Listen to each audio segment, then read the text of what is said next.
Cheryl, roll call, please. All right, Chair Gary Delvo. Here. Vice Chair Matt Schuler. Here. Alder Barb Dorf.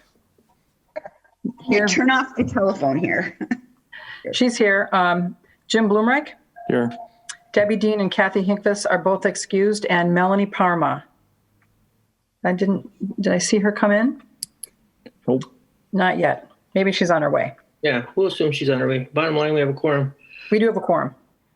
Approval agenda, please. So move. Jim? Second. Alderdorf. Alderdorf. All those in favor, signify by saying aye. Aye. Aye. Opposed, motion carried. Approval of minutes from October 13th of the Redevelopment Authority. Move to approve. Second. Alderdorf, second by Matt. All those in favor, signify by saying aye. Aye. Aye. Opposed, minutes approved. Thank you. Regular business, number one. Oh, there's no changes to the order of the agenda, I take it? No, it's good. Number one, consideration of possible planning option and the award of home funds to Impact 7 for development of multi-family affordable housing for the properties located on the 1100 block of East Walnut Street, tax parcel 14-195 through 14-202. Chair Will Peters will be handling this item. Yes, thank you, everyone. Little background here on this item. I don't know if you all recall back in August, we originally awarded a planning option to MVAH Associates for the development of a housing project on that particular property. Well, it wasn't not too long after that we received notice from MVAH that their financing fell through and they had to rescind their request for an option. In that time, I just happened to be in conversation with Impact 7, Michael Carlson there, reached out. They haven't developed in Green Bay before.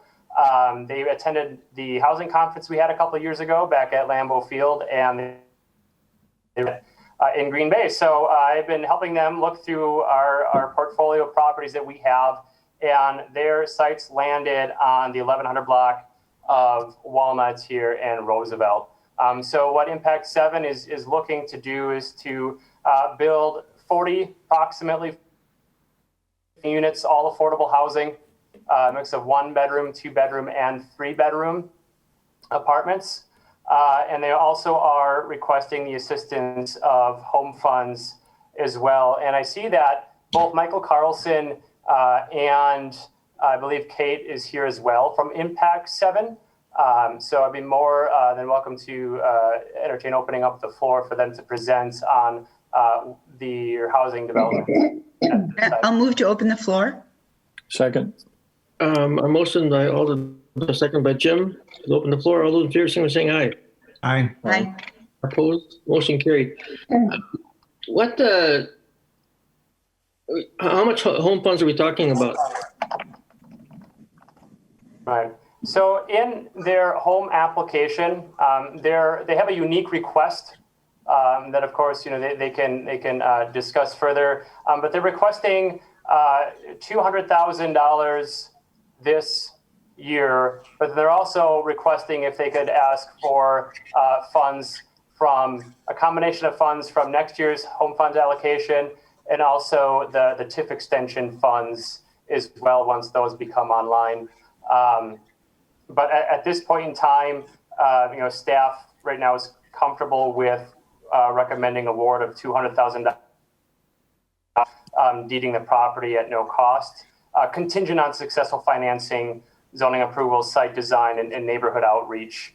But most certainly allow Michael to talk a little further on their request. Yeah, Michael, why don't you give us your perspective of the project? Great, thank you. Thanks to all of you for giving Kate and I time to appear at the meeting today and to share some more information about our project. And thank you for the request here. I'll back into a description just by giving you a little bit of background information about Impact 7. We've been around for about 50 years now. I was organized back in the late 60s, and it's headquartered up in Rice Lake, Wisconsin, but we operate all over the state. We have three major divisions. Well, actually, before I get into that, we're a 501c3 nonprofit, as well as a CDFI, a Community Development Financial Institute. And within those respective roles, we operate all over the state. Three major divisions. We've got the Business Development Division, which administers our new market tax credit allocations and also makes business development loans to small, medium-sized businesses across the state. And then we have our Property Management Division and Real Estate Development Division that work in parallel with one another. We own and manage about 1,200 units across the state of Wisconsin right now. And really the bulk of those are, I'd say, reflective of the history of our organization and are above that Highway 29 line that connects Green Bay to Eau Claire. For the first 25 or 30 years or so of Impact 7's history, we were very much a rural development organization. It really shows that the bulk of our housing units are elderly and disabled housing, typically funded by rural development and by HUD funding sources. And about 20 years ago or so, we expanded into the low-income housing tax credit program, which is a program that we're using as the backdrop for this housing development here. And the bulk of those developments then are, I would say, are south of that Highway 29 line, are in the southern Wisconsin, more metropolitan markets: Sheboygan, Manitowoc, Beaver Dam, Milwaukee. And so that just gives sort of a sense of our organization's footprint across. The staff also lives and works all over the state, and Kate and I both happen to live and work out of Madison then. This request in this project comes as we've been assembling our applications for this year's low-income housing tax credit application round. That's a funding source that is administered by WIDA. The applications for that, it's a once a year application cycle. They're due in the second week of December. And all things considered, we discovered this site, I'd say fair on Walnut Street, kind of lately for a tax credit project. We had been looking and talking with Will actively about possibilities for next year's application round, and he very kindly led us through the roster of good applicant properties for that. And when Kate and I went up to Green Bay the other day or maybe about 2-3 weeks ago, to do a site visit and take a look at some of these properties with Will and some of the other city staff, we started at the Walnut Street property, and he shared that it had just come back on the market. And I think Kate and I both shared an immediate reaction when we happened upon the site, and it just looked ideal for a project of the type of scale that we have been contemplating as sort of our first multifamily project in Green Bay. And the location itself was just beautiful. I mean, it's just a very nice, established, mature neighborhood, good schools nearby, good commercial access and transport corridors nearby. It just had a very quiet and pleasant demeanor, and seemed to make an excellent location for. So this particular project here that we're looking at is in the time that, I guess this is more a testament to sort of the ever evolving nature of these projects and these deals. That since we have submitted the application to you all, maybe about a week ago, we've continued to work with our project architect, which is Ayers and Associates. They are a statewide firm as well, but they have a branch in Ashwaubenon, and we've been working with them closely. We've refined the unit mix a bit to reflect site conditions. So we had the application we shared with you was that same unit mix that we had proposed to the architects, and then they have that difficult job of taking what we hoped to accomplish and seeing what can actually be done on site. And we received those site schematics and preliminary unit layouts or building layouts late on Friday afternoon. So I shared those with Will yesterday. And I'm not sure if you've all had the chance to take a look at those or review a copy of those, but that site plan represents our current model. And just to clarify what some of those differences are, in our original proposal, we were looking specifically at or proposing specifically 2 and 3 bedroom units for a total of 40 units. And in light of the revisions and tweaks that the folks at Ayers made, we're now looking at 41 total units that also some 1 bedrooms. So our current unit mix now is 8 units at 1 bedroom, 21 units at 2-bedroom and 12 units at 3 bedrooms. So we are still working to emphasize those 2 and 3 bedroom units to reflect, we'll say, the family demeanor and larger household demeanor of the neighborhood, and trying to make best use of the space and of, we'll say, the project financials by converting some of those 2 bedrooms into the 1 bedroom units. We're looking at, it's a tight site. When we were out there with Will and city staff, I think we all kind of arrived at a similar maximum unit count of around 40 units. That seemed to be what the site context, the neighborhood context and the site itself would comfortably allow, given a measure of underground parking. And so we do have underground parking included underneath the whole of the building, and then a smaller measure of surface parking. One of the requests that city staff had made was whether we might be able to accomplish both an dedicated access into the site, both from Walnut Street and from Roosevelt. From the look of our, from what we received from the architects, it looks like it might be a bit too tight to accommodate that. So what we have on the southern end of Walnut Street then is our access into our underground parking. But I was very pleased to see the overall demeanor and character of the building, as I think it reflects the different ideas that we had discussed with city staff in terms of really trying to frame the Walnut Street corridors and preserve that fabric of urban. It shields the parking, the surface parking back behind the building, and I think takes advantage of the space that we then preserve with some of the existing single family home stock. Overall, this project overall is just shy of $9 million. It's about $8.9 million total. And the overall city request, this specific request for this $200,000 in home allocation, as Will mentioned, fits into a larger city request for city funding support that would be about, that would be about 11% of total project funds. And that's through a combination of home funds and TIF financing. The reason for sort of this 2-part request is that, and I'm going to wade into the weeds just a bit here, just so I can give you the details and help explain sort of why we have sort of this 2-pronged or short-term and then longer-term request. And we can certainly, for sake of discussion, parse those apart from one another. WIDA has a rule that for any tax credit application, when you submit that application, you have to have 80% of your project funds committed. And we can include in that 80% committed the anticipated tax credit equity that we would receive if we receive the tax credit award, plus the first mortgage, the anticipated first mortgage. But that sets us slightly below that 80% funds committed. And so with that inclusion of the $200,000 in additional home funds, that helps us get over that 80% funding threshold. That's a application requirement. And then as Will mentioned, we'd be looking to the RDA or making some additional requests from, and if that comes in, I guess, logistically in future funding years, depending on how you prefer to work that. But we'd be making a further request of some home funds from a future funding cycle, and then again those TIF funds.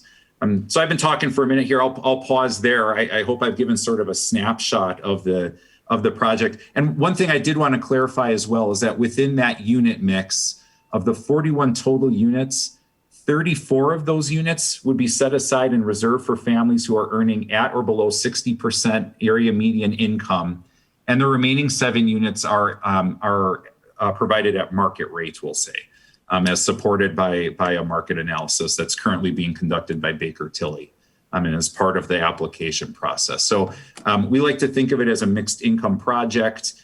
Regardless of the income of the family, all of the units will be built to an identical level of finish and standard. So there will be no difference between the market units and the affordable units. We also plan to include as building amenities that underground parking, unit laundry, a fitness room, an on-site community room. We'll be providing on-site built property management and property maintenance that will be housed at the project there. And so we just think it's the Green Bay community is just a lovely place. Kate and I always kind of have this test as we're looking at different sites. Would we live here? Could we imagine living here? Test. And Green Bay checks all of those boxes off the list, both at a community level, just the amenities, the civic amenities, and then in terms of this neighborhood, it just had such a nice demeanor that this really would make I think just excellent tax credit project or multifamily project for income constrained families. So now I will pause and ask if anybody's got any questions or happy to. What did you say we're going to be at market value? 60% or 40%? I guess I missed it. Yeah. Oh, I'm sorry. So I'm probably using jargon here. So I appreciate you asking for clarification. So of 41 total units, yes, 4 of them will be reserved for families who earn 60% of the area median income. Okay. The remaining units will not have income restrictions. Okay. Okay. So, Will, this is strictly a planning option. We'd be coming back with a development agreement. Is that correct? Oh, Will, can't hear you, Will. Sorry. Yes, a planning option, and then just deciding on how much home funds we're comfortable with committing to this project. So it's a combination of a planning option and commitment of home funds. In the bottom line, that the tax base would be near $9 million. 8.9, is that correct? Yes, Okay. correct. I have a question. Cheryl, Sure. We generally, or I should say maybe never, commit funds we haven't received or gotten yet. So we don't have a home commitment for next year. And our extension for affordable housing, of course, we don't have that funding yet either. And we do have, even though we don't have that funding, we have requests for that funding. How does that affect this project if we can't make that commitment to you for that future funding, Michael? And all we can do is the 200 now with the home funds. Yeah, right. Well, that's a great question. And that is the, we'll say approximately $750,000, really what that is, as I look at my sources in pro forma. That would be a gap that we would have to fill, and it would be incumbent on us to go and try and fill that gap, either through, our borrowing is indexed to the income that's going to be coming in from the property. So we'd probably be looking then at some measure of probably philanthropic or other funding, that we'd have to go to. We've worked successfully with, for example, Home Depot Foundation grants. We do have AHP that's factored in here. That's the Federal Home Loan Bank Affordable Housing Program. And if we receive tax credits, we have a high I'd say confidence in that we would receive those funds. But the short is, it would create about a $750,000 gap that we would have to, really hustle to fill. So question on the funding still, when is it expected we would disperse or commit the $200,000? So the application cycle, we would apply by the end of the second week of December. Right. Typically then usually announces its awards in late April, early May at the latest. And so that, once we receive the tax credit award, that would really, at least from our side of things, that would sort of catalyze, when we would start, really receiving, we'll say, firm commitments or acting on the conditional commitments that are conditioned upon receipt of the tax credit awards. Right. Yeah. Impression just reading the agenda item that it was up front along with a planning option commitment, but I take it that's not so. Yeah, I think what we'd be requesting up front is that conditional commitment of that $200,000. The condition being that Impact 7 does receive that LIHTC award next spring, and that conditional commitment, we can submit that with our application as part of a funds committed, evidence of funds committed that contributes towards our 80% benchmark. Right. But it's, Krista, correct me if I'm wrong, though, home dollars don't leave the shop until we have the full plan, the financing, everything's in place. Correct. So yes, and it is released on on a percentage of completion of the project. It's not all first in. It's as you go, the percentage of the project. You would make draws, and then we would reimburse on those costs associated with it. And that's very typical in terms of how we administer, or how many municipalities administer those home dollars as well. So, yeah. And Michael, one more question on property management. I presumed from your presentation that you and maintain ownership and manage these properties. That's the case. You're nodding yes. And yes. For an extended period of time, or in perpetuity, or? Yeah, well, that's a great question. I'd say in perpetuity, actually. That has been Impact 7's history, is that this particular project, because of the restrictions WIDA would put on it, would have a 30-year period of affordability. In our organization's history, we rarely sell properties. So I expect that this is one that we would still be holding on to 30 years from now. You know what I mean? Great. Thank you. And for what it's worth, our property management division is highly professional, very successful. Impact 7 overall as an organization right now has about a 97% occupancy.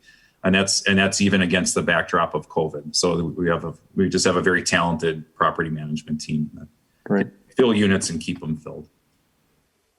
And Michael, how many floors or stories was this particular development? I saw, kind of the overhead shot, but I wasn't getting a good feeling for number of stories. It's currently set as a 3-story building. Okay. And which also, I'm sorry, go ahead. No, and I was going to say, and then Cheryl or the rest of the team, how are you feeling like this development fits with the rest of that neighborhood? I think one of the things we looked at as a team for this corner was, we had the option of putting in a row of single families, or we could do some townhomes, but we really thought that this might be a good opportunity to increase some density in the neighborhood. There are some multifamilies across the street right now. I don't know if they're 8 or 10s. And it's close to East High. We've done a lot of work. This is our corridor on Walnut into the downtown. So we worked with Habitat on the Twindos on the end. Yep. We've done a redevelopment. So we thought this might be a good corner to capture some density. So, and I just wanted to mention that this is kind of phase 1, where we're looking at a funding commitment and a planning option. There's contingencies on this with regards to zoning. We haven't seen design yet, of course. That would need to come back. We also want some neighborhood outreach with regards to this project. So this is a commitment, I guess, in that we're willing to look at this project to fund the $200,000 based on the fact that we know there's work to do on the back end of this as well. Design generally comes back to RDA for comment, for example. Yes. So. You bet. And I would suggest that's all the work that we'd be, that'd be all, so to speak, while we're waiting for WIDA to make it. We certainly want to get ourselves, ingrained within the Green Bay community and really reach out to community service partners and introduce the organization, start creating referral relationships and so forth, while working with the architects to refine the design and bringing that back to you all to review. Sure. Cheryl, on the positive note, this is right in line with the housing study as far as their recommendations and as far as some of the directions we need to go. Is that correct?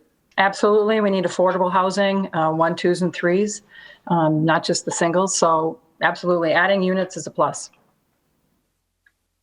Mr. Chair? Yes, Allerdorf, please. So my question isn't, and maybe this is an obvious answer, I just don't know the answer, but do you accept tenants that perhaps get Section 8 support or other support from federally funded or state funded programs to help them pay for their housing?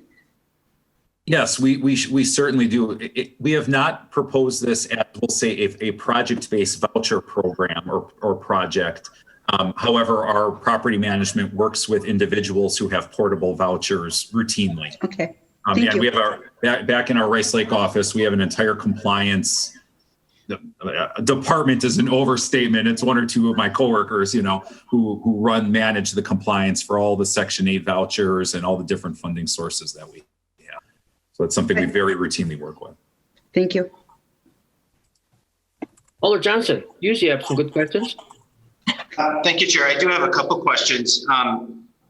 First off, Michael, thank you for your presentation and taking an interest in the city of Green Bay. We genuinely appreciate that. As I'm looking over the numbers in your pro forma, one of the things that caught my attention was the cost per unit. We're looking at roughly $220,000.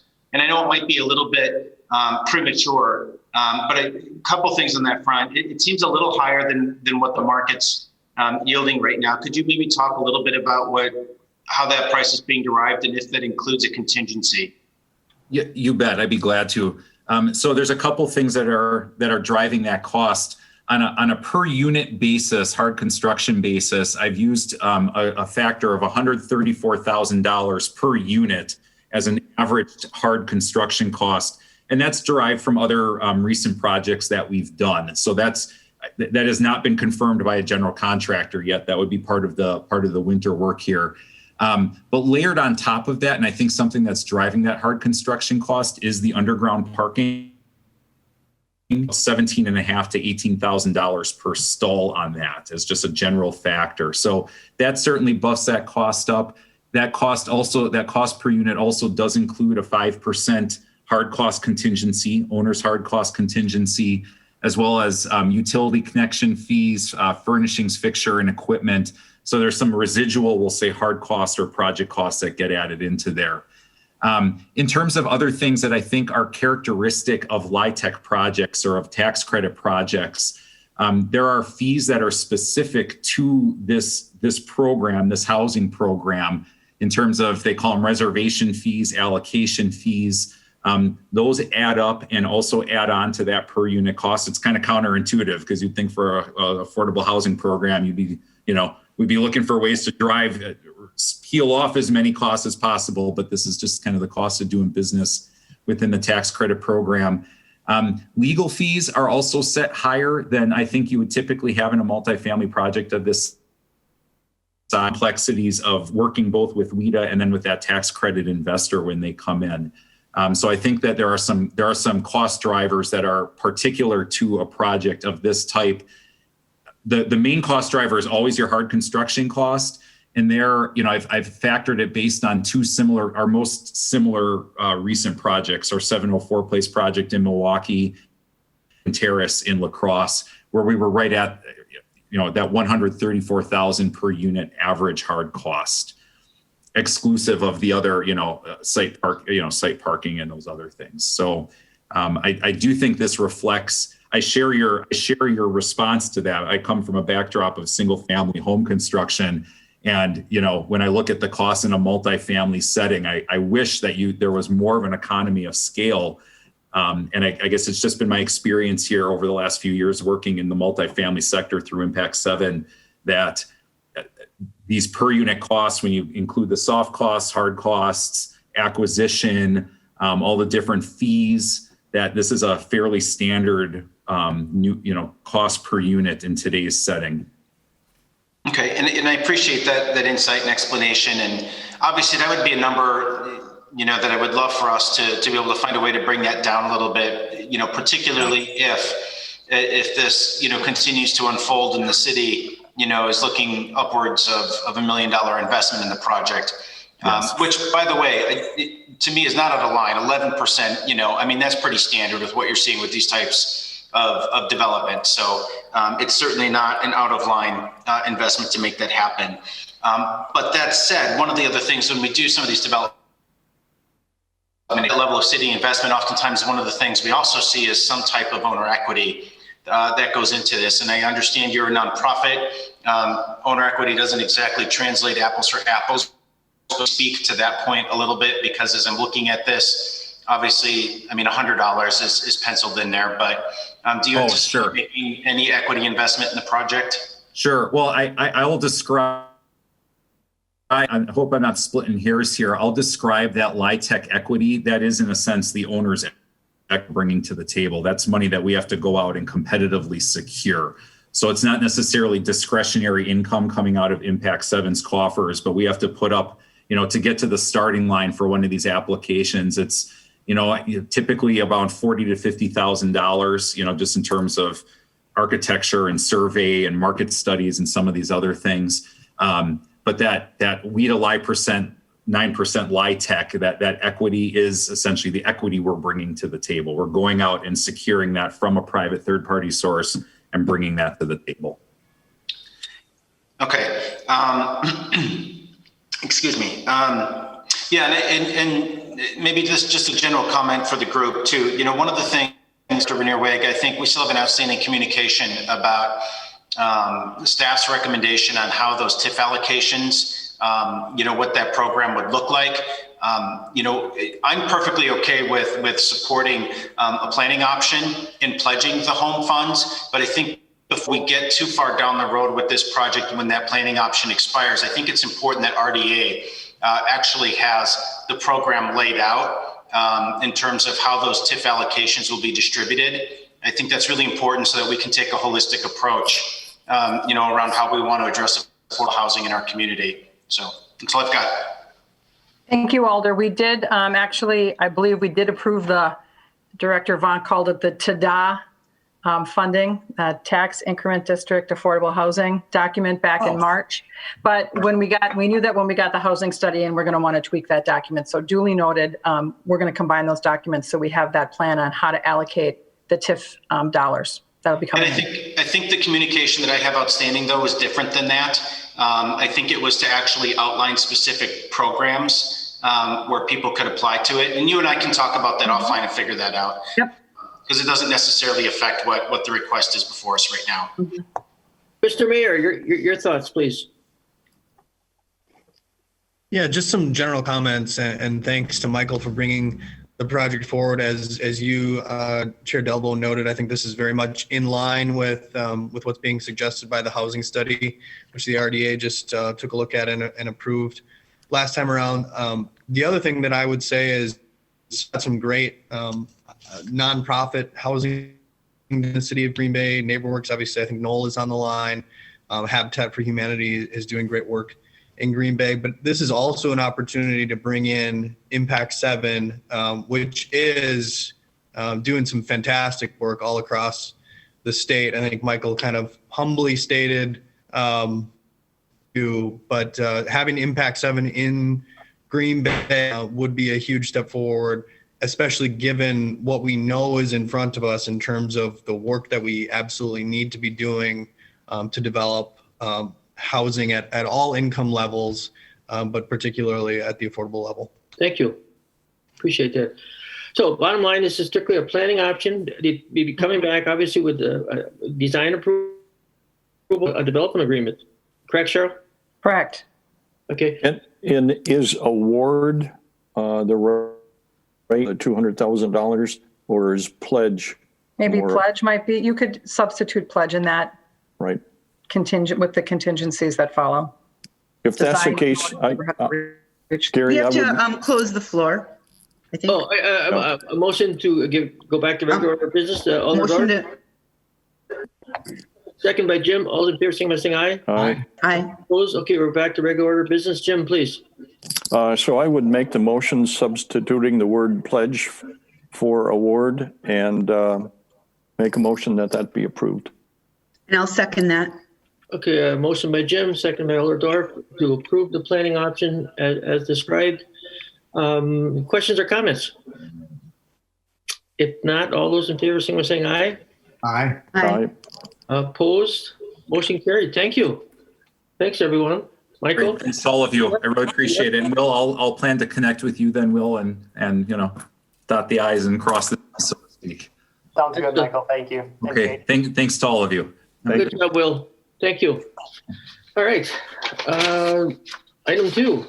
Very good. Exciting project. Item 2, consideration of possible action on the Blue Line development requests for home funding for the construction of multifamily supporting housing at 2745-2759 West Mason Street. Sounds like some similarities. Is that Will? Yes. Yep. That's Will. Will's working on this. Will, you've been busy. Thank you. Yep.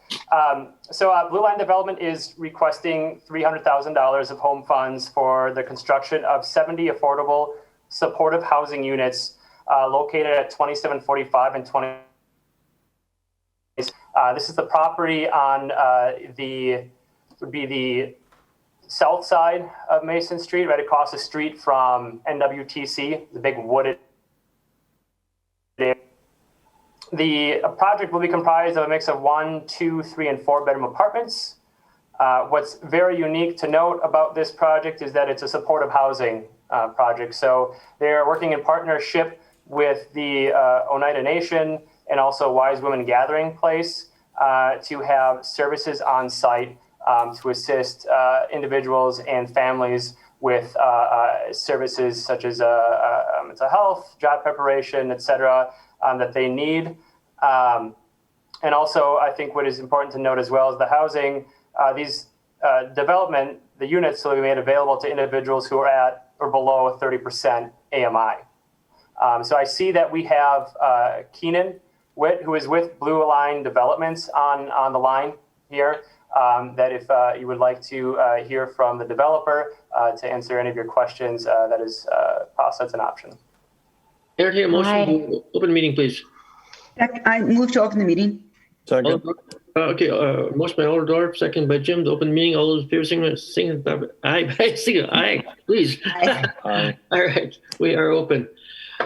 And where is our developer?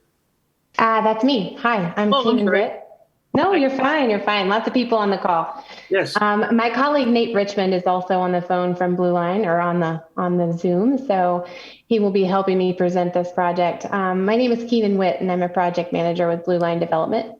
Blue Line is based in Missoula, Montana, but we do affordable development all over the United States. In this project specifically, we have partnered with Greystone Affordable Development. They are based in Raleigh, North Carolina. They are one of the largest affordable developers in the country. They have a portfolio of about 14,000 units, overall financing in excess of $2 billion. So very well equipped for this project, but they lacked experience with supportive housing and tribal. So that's where Blue Line came into the mix. The project was born out of Wise Women Gathering Place. They identified years ago that the folks that they serve need housing options in Brown County and specifically on reservation land. So we were all brought together to push this project forward and hopefully make it happen.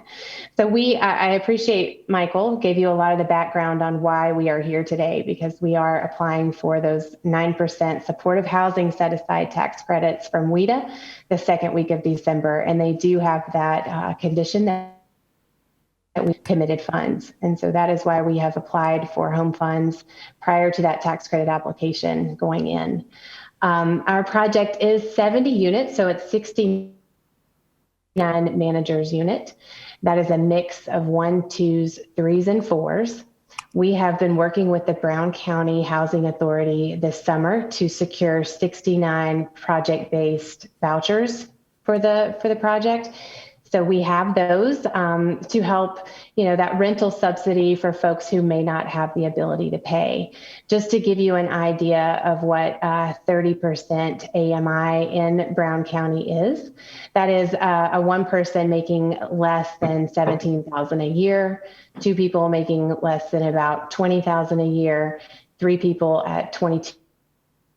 4 people at $24,000 a year. So we're talking about very low annual incomes here, and folks that don't often have an option in the market rate units. So as Will mentioned, the parcels that we are considering our project for are on tribal trust land. The parcels, when we submitted this application, as of last night, we have been granted rezone, making this project permissible under the zoning code by Oneida's Land Commission. This is a parcel that Oneida had spent a fair amount of time on in 2016. Master plan and a large 28 acres. We are proposing a little over 6 for our project. In that master planning exercise, they identified some market rate, but also affordable housing options for tribe members and Brown County. So again, this project with the vouchers in place, we will give preference to federally designated tribal members, but these vouchers will obviously be open to anyone who income qualifies. Our team consists of our project based in Milwaukee. They are Corbin Associates. They have staff also in Madison. We are working with OES, who is a subsidiary of Oneida Integrated Technologies, and they are Oneida owned. We have a Milwaukee-based attorney on our team, Godfrey and Kahn. They have a great amount of experience with tribal law. Property management will be managing this property long-term. Blue Line has an affinity for supportive housing, working with nonprofit partners, compliance, and our director and deputy director are located in Milwaukee. So we will maintain long-term property management, Woods Place, as we are calling it. So with Wise Women involved, Wise Women will be providing the supportive services. We love this piece because they have been in the Brown County community providing services since 1998. They have partnerships and resources that are local and they can bring into this project. I'll mention some of those services look like, counseling, case management, job, resume skills. There will be amenities on site, community room, community gardens, things that are fitting into their current cultural context, but also providing supportive services so that we ensure that these tenants maintain their housing long-term. So the overall development budget is just above 16 million for the 70 units. And we are asking 100,000 in home funds. And I'll ask my colleague Nate if he has anything that he wants to add to my high-level overview. Nothing really. You did a great summary, Keenan. I'm happy to answer any questions about our budget and operating pro forma or anything else related to the deal or Blue Line's previous experience. I know we're new to the Green Bay community, so what we've done elsewhere and what brought us there. I can start a couple questions real quick. So because on the reservation, you really aren't going to be owning the land, is that correct? Correct. So it'll be a ground lease provided by Oneida Nation to the project. Okay. And Will, how does this impact the city's tax base? It's kind of moot point, so to say, because it's trust land. We're not collecting, tax revenue off of it. Is that explaining that right, Cheryl? Yeah, it's on tribal land now, so we're not collecting taxes currently. Right. But I mean, the $16 million development, how much of that is actually going to end up being city tax base? None. None? None. I think the answer is zero, but help me out here if anyone. Yep. So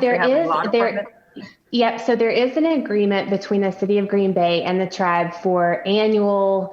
I don't even know what to call it. It's not property taxes. Yes, it's not property taxes, but it is of money that goes towards the services that are provided by Green Bay and infrastructure. So there is money that goes from that, but it's not necessarily property taxes. Okay. I think we're currently working on that agreement. Correct, Mayor? This is Attorney Office, and that is in the works, but not actually executed. I don't have it. Being this close to NWTC, do we see some of the stuff that maybe renting some of the properties or not units? Not that that's very important. It's more curiosity. And I can step in there. The tax credit program is structured such that it is it's not intended to be student housing. Okay. Most college students would qualify as low income. So there are some specific parameters that a student must meet to qualify. They have to be married and filing income taxes jointly and various things like that. So more of a curiosity question than anything. Please, group questions, please. Jim? So way in the back of my mind tells me that the property underneath Sam's was trust-owned property, but that the valuation of the buildings was considered personal property and subject to taxation in that manner. I may be wrong. I mean, that's age-old memory, but I'm just curious about whether we would run into that on this particular property. Like that'd be a Vanessa question. I didn't hear all of that. Say it again. So so the land is in trust, we're putting property on top of that trust, similar to Sam's and Walmart. That, my recollection is that was the building valuation was taxable as personal property.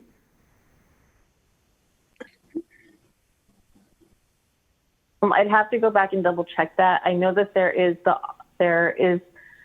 the ability to do that, but I can't remember to actually make that happen off the top of my head.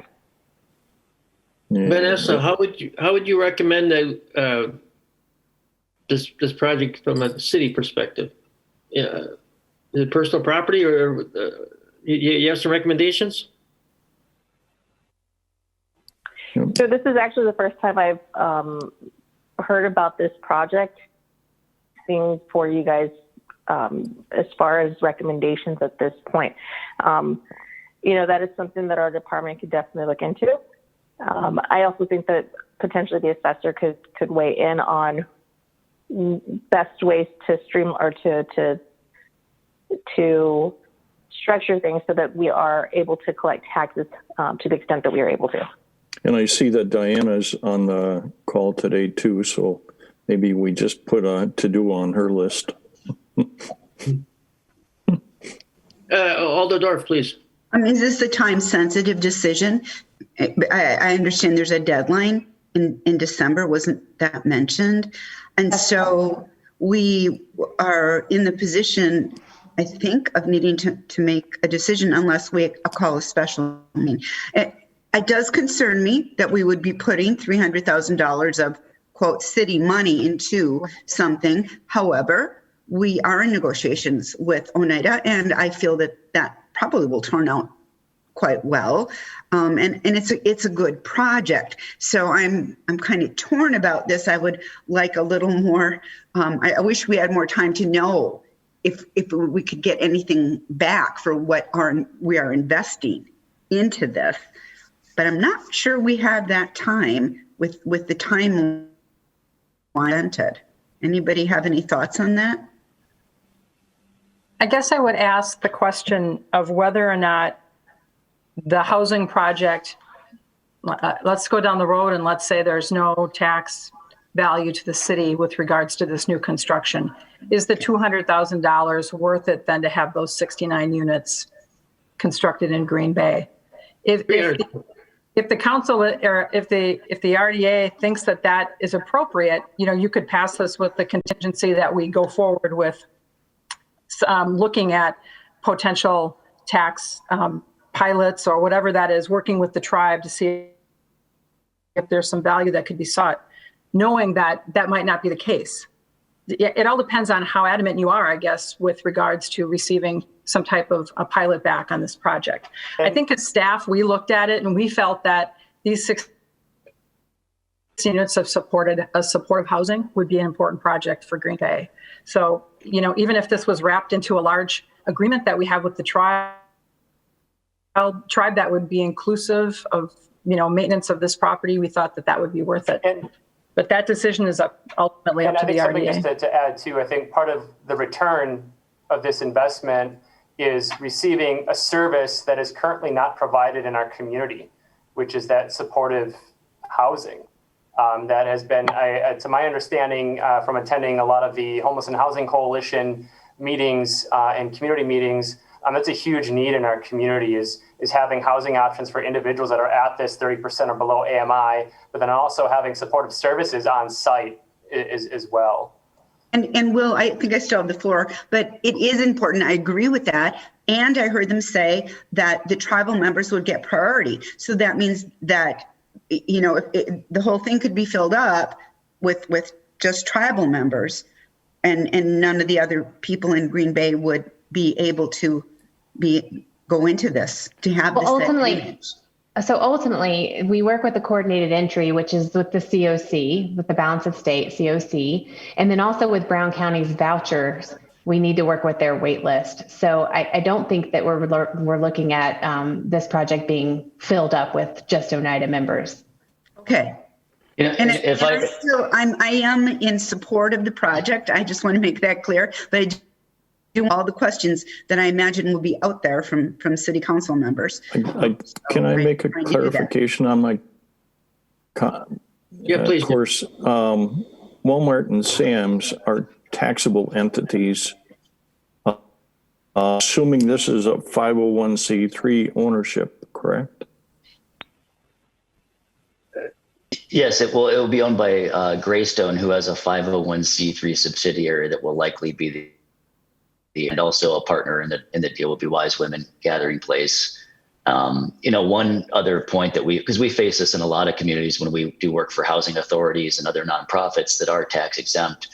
And another point that I do like to make is we're going to be bringing in an $11.5 million construction project into the community as well, which has a significant economic benefit to the local area, as well as the ongoing operations and employment base of the maintenance staff, the property management staff. So there is, even real estate taxes aside, there is an immediate short-term economic benefit and an ongoing economic benefit with the operator.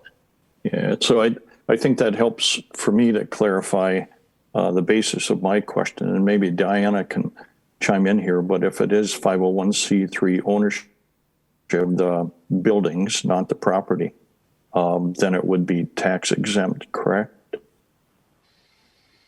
Yes, that would be correct. Okay.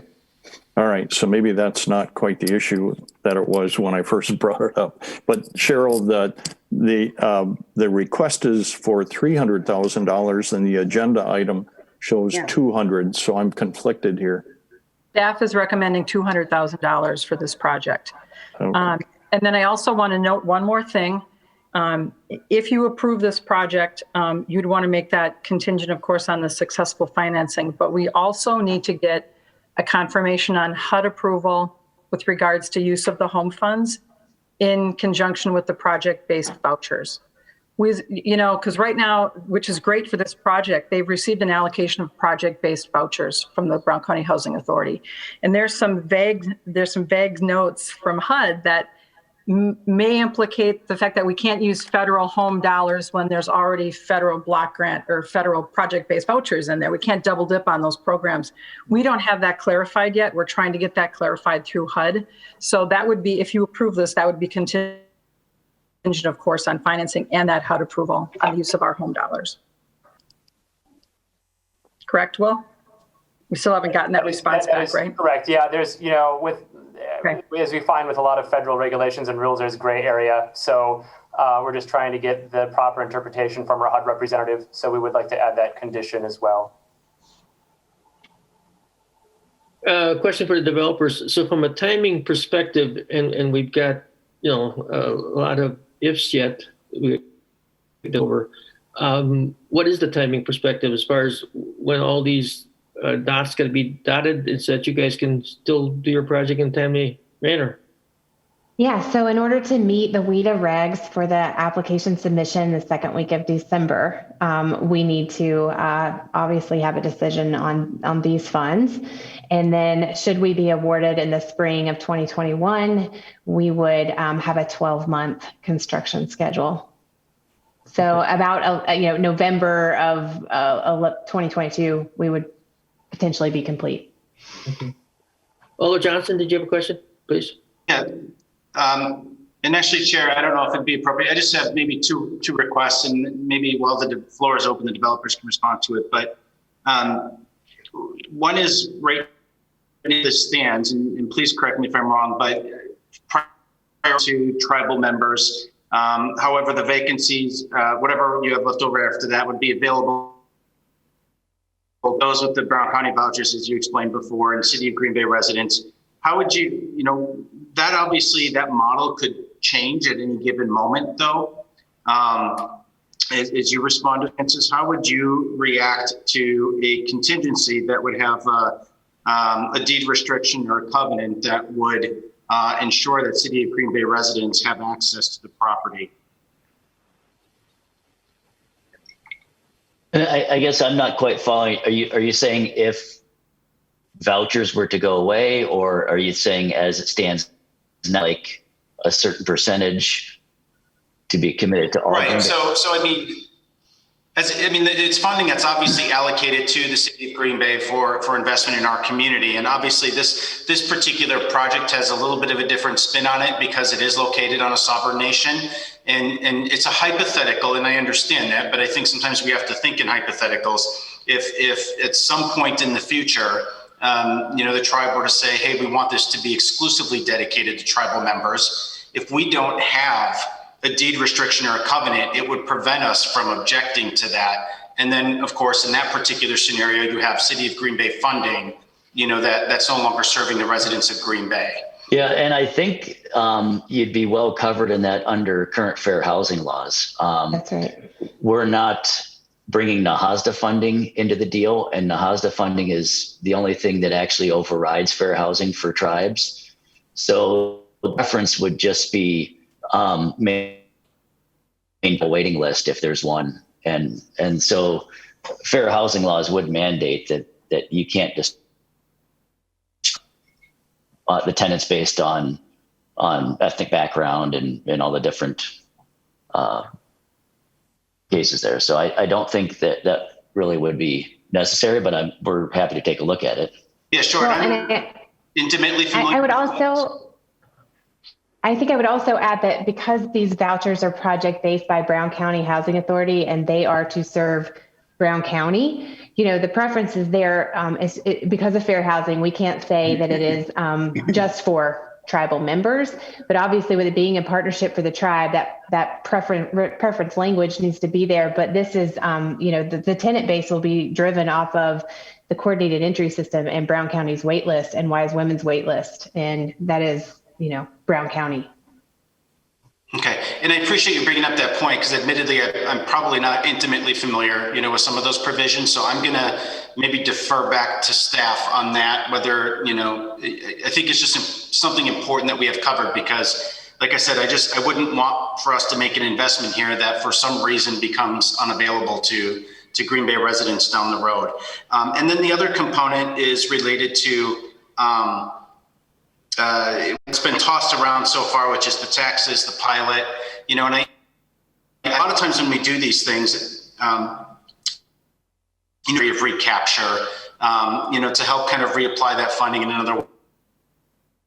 I think those investments and it generates, incrementally, whether it's, double, triple, quadruple, the leverage, if you will, by way of property taxes. So it just generates income in a slightly different way that can be reapplied for use in our community. We are missing that component in Director Grenier, we did that at the council meeting the other day. Director Grenier Wig, you kind of had said, right, we have that choice of, it serves the need. Is that sufficient? And I think, there's a way that we can be noble to a cause, but prudent to the taxpayer. And that's why I wonder if there's perhaps an opportunity maybe to calculate what a pilot would look like on a $200,000 investment in, say, a $10 million appraisal. And I don't know what the numbers are. We may look at that and say, this is peanuts. It's not worthwhile. But I think it might be a number that's at least good for us to know. Okay.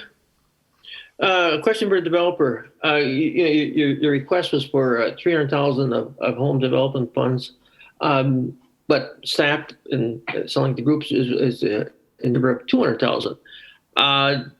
What type of impact does that have on your project? Could you still do the project? Yes, I think we can. Obviously, we would love to have 3, but we can make it work with 2.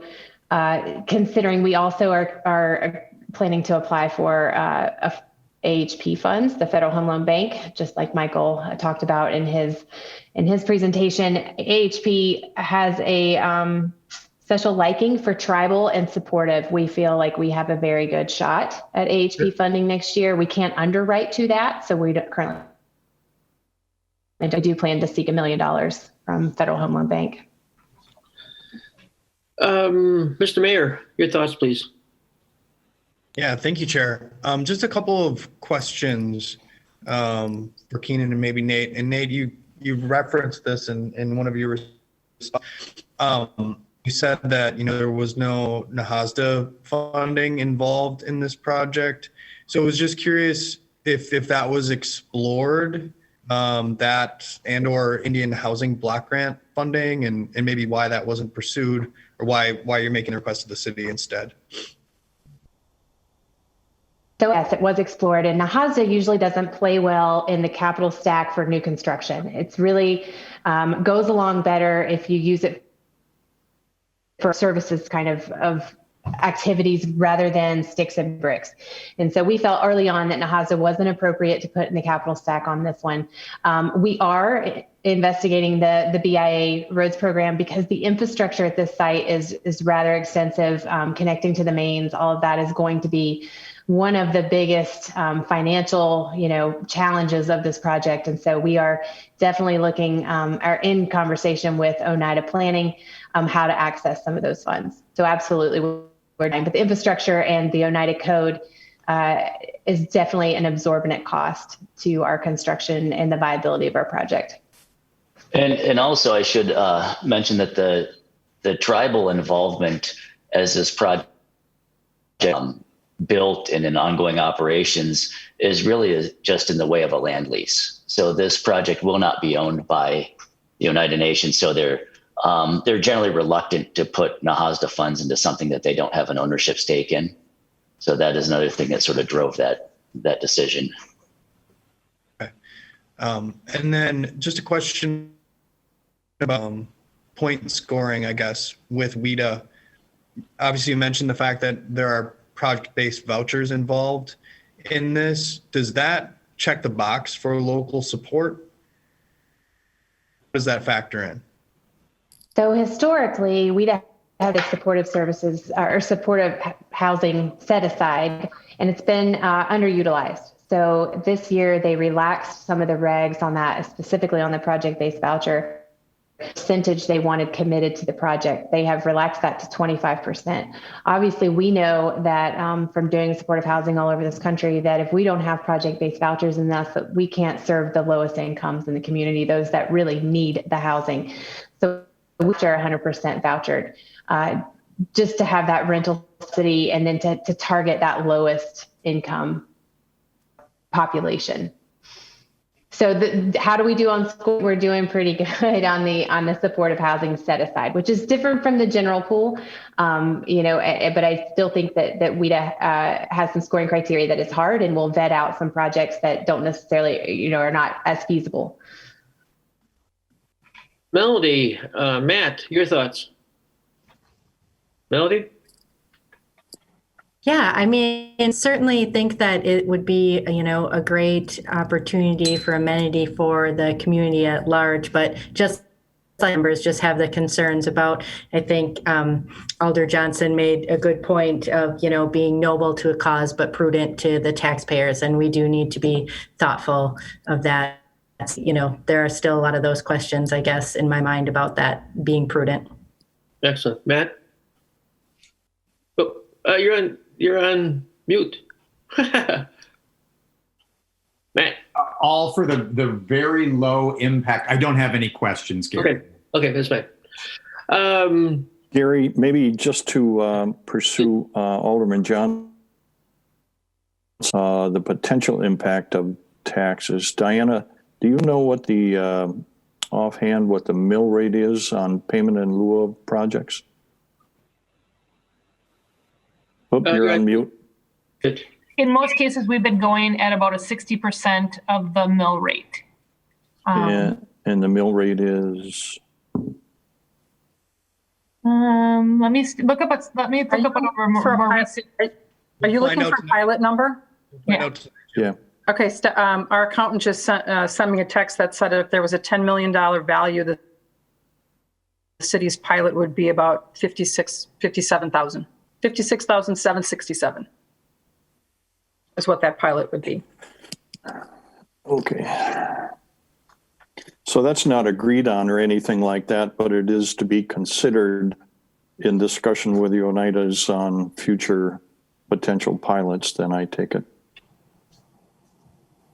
I would think that would factor into the value when that negotiation is being done with the tribe. They look at the value, I would think, of everything that we're servicing. And just to clarify a little bit, this would not be owned by the Oneida Nation. Right. 501c3 and that's owning it. So I'm just kind of working through this out loud, but it was just curious, and a question for Vanessa, maybe who would be responsible for that pilot in this scenario? It would be the owner of the project, which would be Greystone. Right. Yeah, Right. this is Oneida's involvement is just as landlord of the lease. Right. So I guess it's a question for Greystone whether or not, they're comfortable with what our pilots typically look like. Absolutely. We've worked over it. Other trust, properties that specifically there's nothing that is apples to this one because you don't have anything like it. But we have run calcs on, there's an 8-plex that is somewhat aged that we've been basing our calculations off of. And so we're absolutely taking into account that there may be a pilot or some real estate taxes associated with this transaction. Okay. Any other questions for the developer? Otherwise, we'll go back to regular order business. Alder Dart? Oh, you're on mute. Sorry. Motion to close.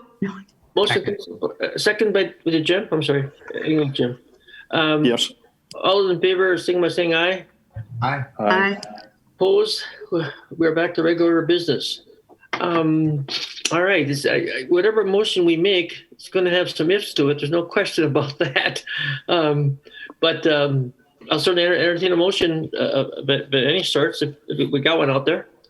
But Sharon, if I could, I would just suggest maybe a motion be made that includes a contingency of the 501c3 entity paying a pilot that is commensurate with what city policy looks like. Oh, that's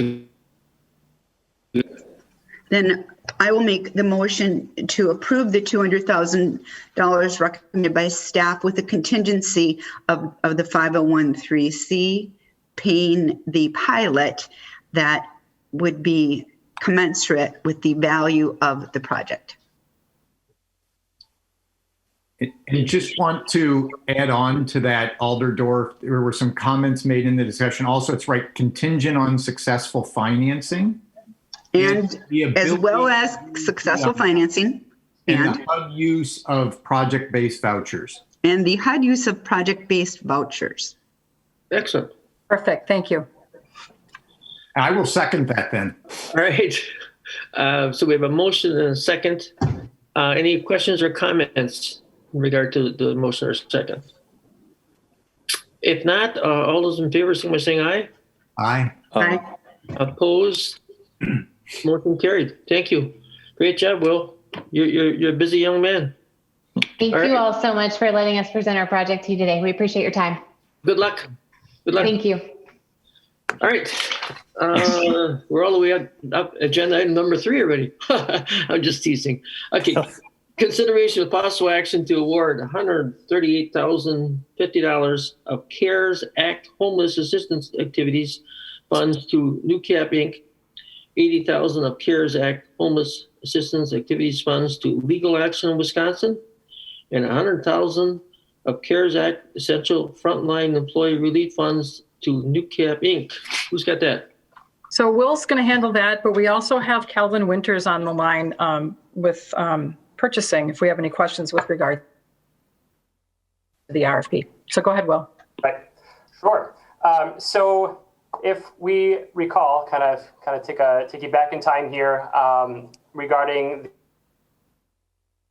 for allocating CARES Act funds, specifically the Community Development Block Grant, to various activities, including the homelessness prevention, and then also the essential frontline employees. So since these CARES Act funds are Community Development Block Grant funds, we have to follow our Community Development Block Grant procedures. Which defers us to following the City of Green Bay's purchasing department's procurement process for deciding on how to award these dollars. So Krista Cisneros and myself worked with the purchasing departments in putting together an RFP. We issued those RFPs We received 5 applications for the homelessness prevention funds, and then 1 application for the essential frontline employee funds. So Krista, myself, staff sat down with purchasing department to review and score those. And then based on those scores, which we included in the agenda packet, we were able to award, the highest scoring applicants tied. So we were able to award the 2 highest scoring applicants for the homeless prevention funds, which were Legal Action, and then also NewCap with Legal Action of Wisconsin, something that we really valued. And I just want to say, this was probably the most difficult process that I think I personally have gone through. It's not like reviewing RFPs for lawn care or landscaping, right? These are all huge community needs right now, and that need was very well communicated.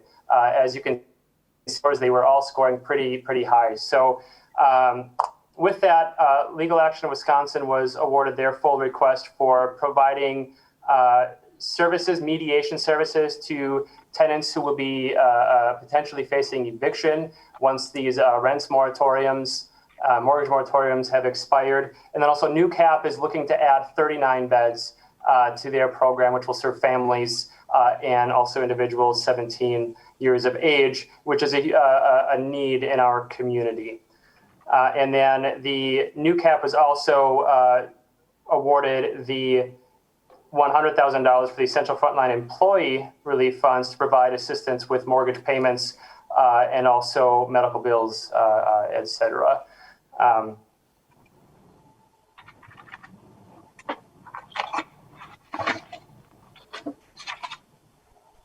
So with that, the process was very, we've experienced was very.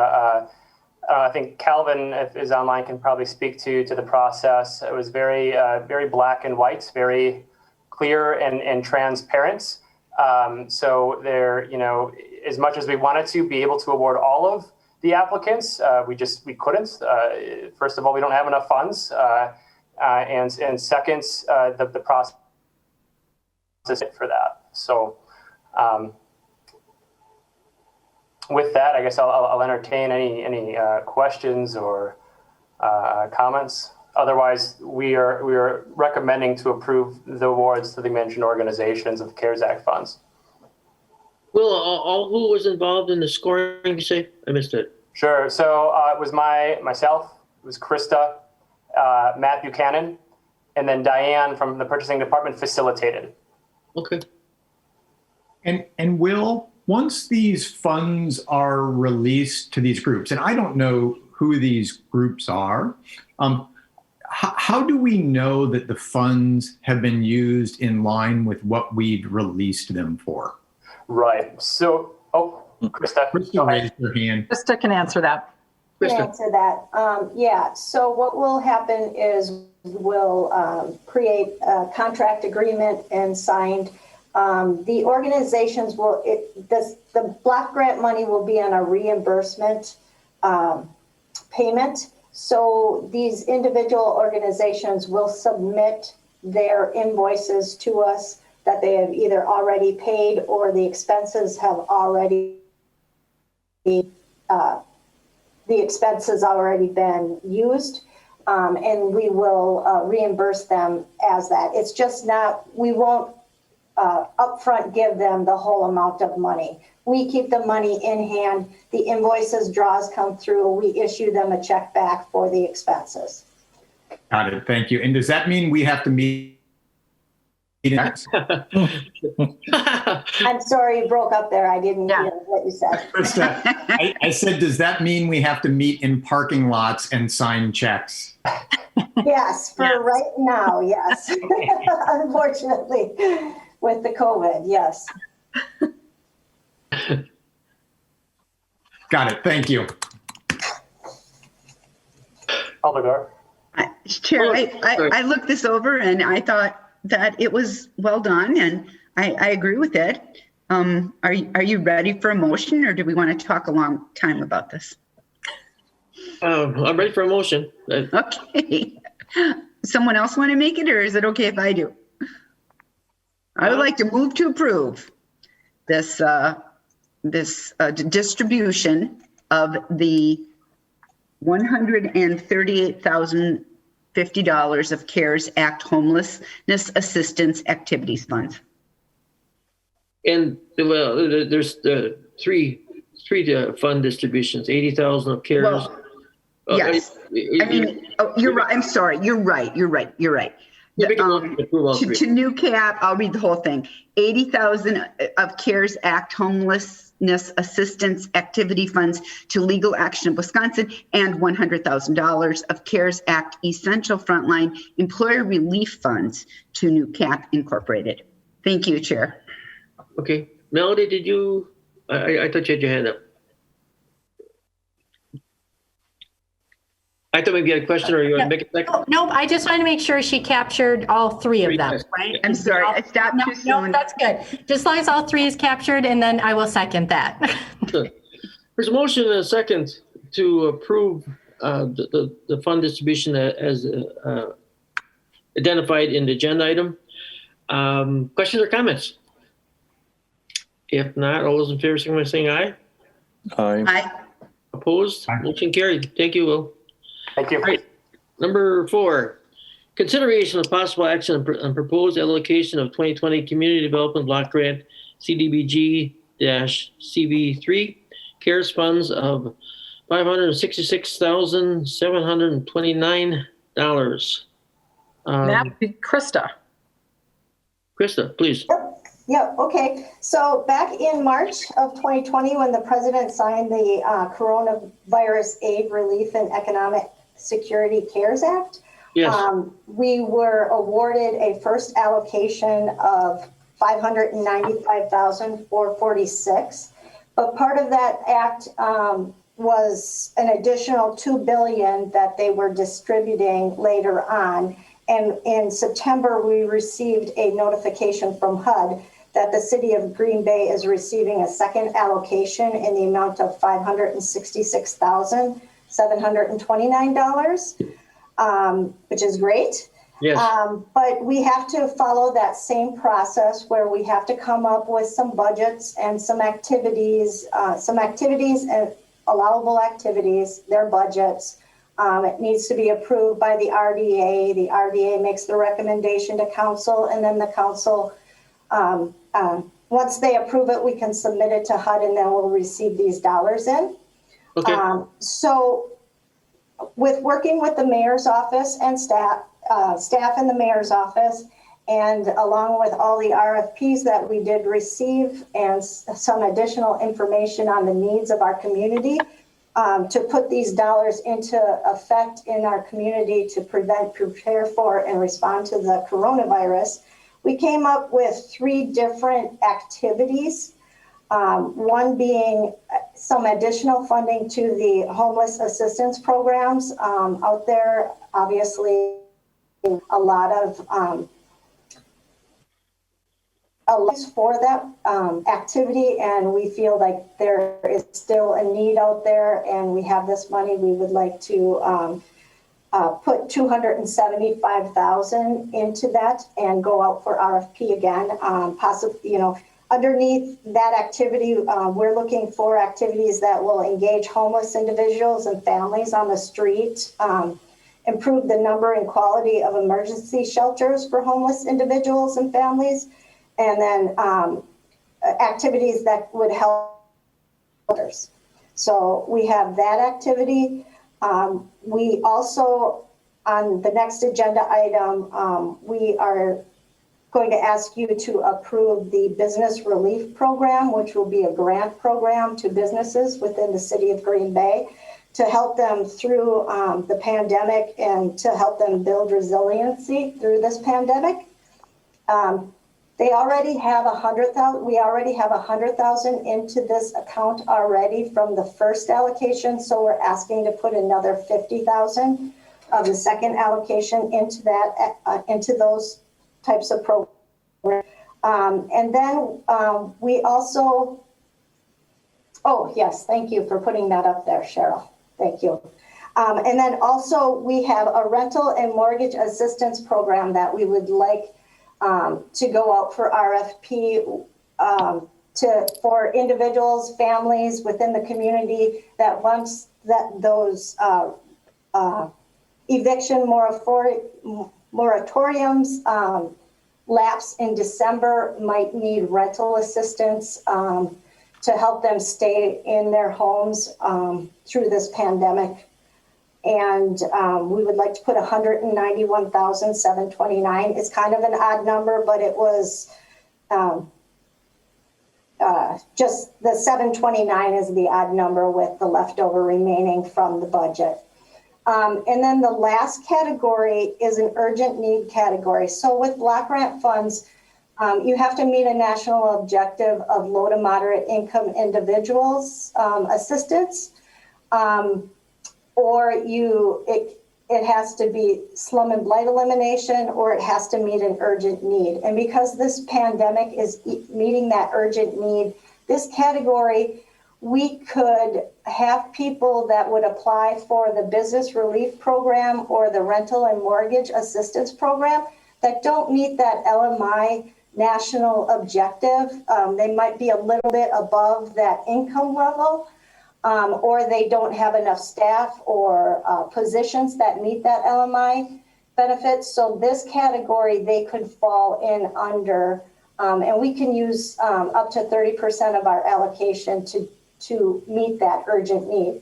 So we wanted to put a little bit of money in that in case we do have some of those individuals that might not fall within that. We'd like to put $50,000 into that program. And Krista, who did you say was involved with coming up with this breakdown? Mayor's office and the mayor's office staff, and then we looked at. We've been going to the Homeless and Housing Coalition meetings. We've been talking with organizations through that, and that's how we've been coming up with these types of programs and these needs in our community. So really, what we'd be approving is this breakdown written in front of us right now. Correct. Yes. Okay. Questions or comments? I do, Chair. Pardon? I have a question. Please. I wonder if we might be able to, well, it's up to, I'd like to hear your thoughts on giving more to small businesses if it's possible, because it seems that now there's the 25% rule where they can only have up to 25% capacity. And I feel like the small businesses in our town might really be suffering. And we did just award a whole bunch to homeless, but maybe you had a really good reason, or maybe we're already at the top limit, for businesses. So just discuss that with me a little bit. But my feeling was, could we put a little bit more into those two businesses, maybe 25,000 in each? Sure. Yeah. And if you scroll down a little bit, there is an allocation from the first round. So underneath the Community Development Revolving Loan Program, that's for the small business relief. So there is $100,000 in there currently right now that we'll be adding the $50,000 to that. So the total that would be in that program would be $150,000. So we just haven't used any of that yet? No, we have not used it yet. We are bringing the policies and procedures for that grant program to you on the next item on the agenda. So that is part of that money. Well, and also note that you can move these items around as well. So when we, this is your base program, but let's say something's not, we can move that around, come back to the RDA and get those approvals. Okay, I'll let that go then. We'll see what happens in the future. Is that what you're going to say, Will? I see you had your hand up. Yeah, and just that the loan program, based on, we've come to find out just through speaking with small business owners, and I'm sure Wendy can attest to this as well, that many of the small businesses were very leery of taking on more debt, regardless of how low the interest rate may be on that loan, which is why we still have a large amount of that money available in that loan program. And what we've seen in other communities be a very good success are the small grant programs, which is why we're looking at kind of more program into a grant program. Good. Okay. In there, we'll add 50, which makes it 150. And then kind of based on, because we also have to watch the duplication. There can't be duplication of benefits. So, this program will be very similar in nature to the We're All In program that I'm sure many of you are familiar with through the WEDC, I believe it is. And so based on the how quickly this gets drawn down, will kind of help show us a need. I think something that all of you, I'm sure, can relate to with this pandemic, since it's kind of all in the moment happening at the same time, data collection is very difficult. So we're kind of using on how quickly these programs get drawn down as support for more funds. And earlier with the homelessness assistance program, and I alluded to how difficult it was by saying it was a very difficult process.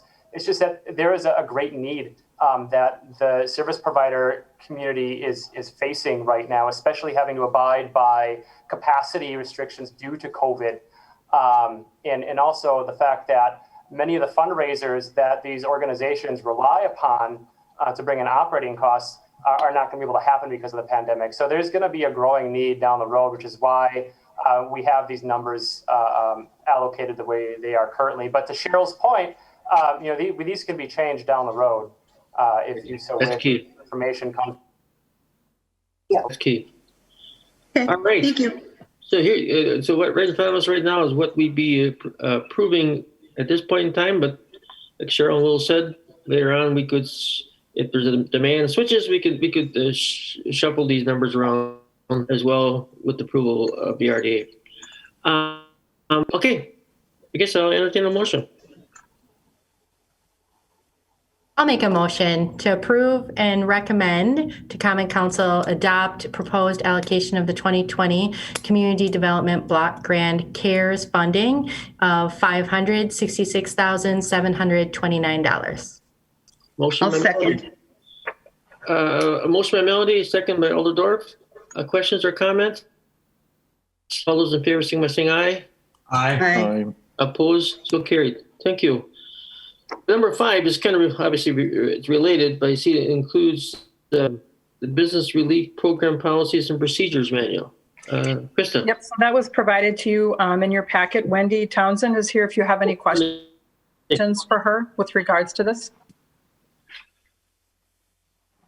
I didn't have any questions, but does anybody else have questions?